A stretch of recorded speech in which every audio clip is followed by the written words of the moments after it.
Gen AI images are running rampant across the net, and understandably, people are getting sick of it. Major production companies are getting called out for allegedly using it, and you see some artists get caught with it a part of their process, especially commissioned pieces. AI being used in commissioned pieces rightfully gets people riled up as they pay hundreds of dollars for something that it has zero effort put into it and uses the works of others without compensation or permission. So these individuals get called out on social media with warnings to others not to support artists like these.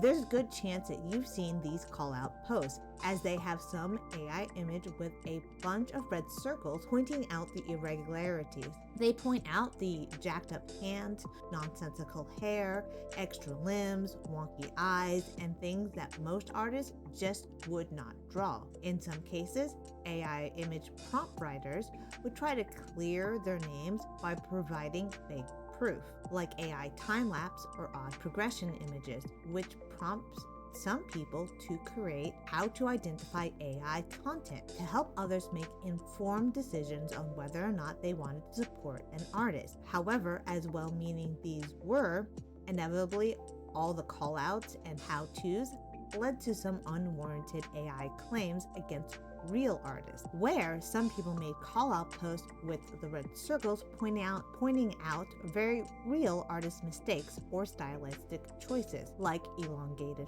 fingers, detail inconsistencies, or simply forgetting to render a part of an image, attacking an artist for an unusual rendering process or lighting a character before they put in the background. And this is what I want to focus on: these AI-used claims against real artists that use non-typical art processes, as many call-out posts use this as part of their evidence. Hey, I'm Kiki, and let me talk to you about AR art claims. One claim against artists is when they show an art process image that they colored in chunks and do not lay out all the flat colors before shading. As you see here in my own artwork, I render in chunks, but so do many other legitimate artists. Some artists will render the eyes entirely after drawing the sketch or finishing the line art. Some render different parts and jump around the piece without any particular order.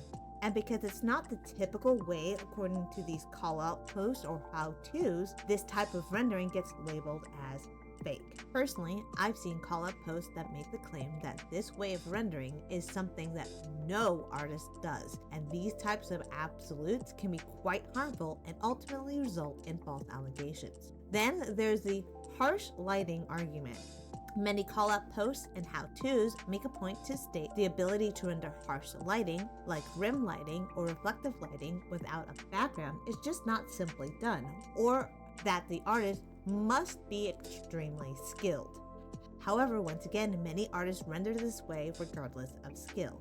While I can't speak for others, I know that I have a very vivid imagination. I see my full drawing in my head before I even begin drawing. Just trying to execute what's in my head is the hard part. This is where the references come in.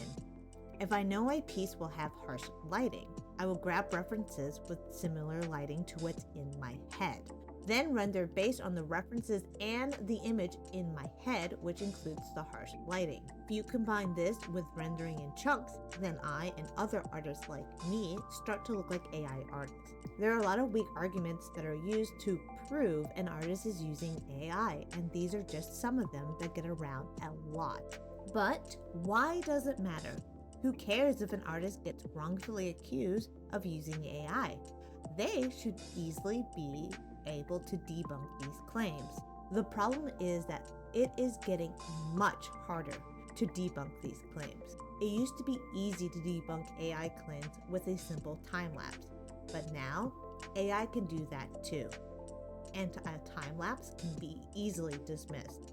In order to debunk these claims now, an artist must have hundreds of screen capture videos on their device, or make sure they save every layer just to provide as proof, just in case they get called out. But if they get called out on an older piece that they deleted the process video of or merged the layers to save space, then suddenly it's Well, if you don't have proof, then these accusations are just going to keep happening. That's just life. And not having proof is exactly what an AI artist would do. So you must be an AI artist, then that person's art career is tarnished due to a false claim. And what's even worse is that the call out posts ultimately get more traction than the recall or apology post. And even if the original artist proves they draw the piece in question, the false claim will still linger. And people may never believe the artist regardless of the proof. Ultimately, AI claims hurt real artists. So, what do you do if you come across suspicious art? Nothing. Absolutely nothing. You should use what you know about AI art to make informed decisions for you, and only you. You make an informed decision on whether or not you personally want to support that artist. If you personally want to commission that artist, do not make a claim post, because in the end, you might end up hurting a real artist. You might end up tarnishing their livelihood.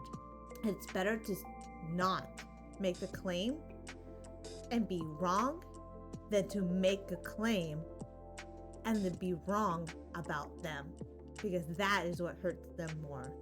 Unless you commission a piece and have real substantial evidence and you've already confronted the artist privately about it, then and only then should you consider a call out post. But even then, you must be very, very sure. Thank you for listening to my rant about AI claims. While I haven't experienced them myself, I have seen many artists hurt by them and just felt inclined to say something. If you like my content, please consider liking and subscribing. Thanks for watching. Bye-bye.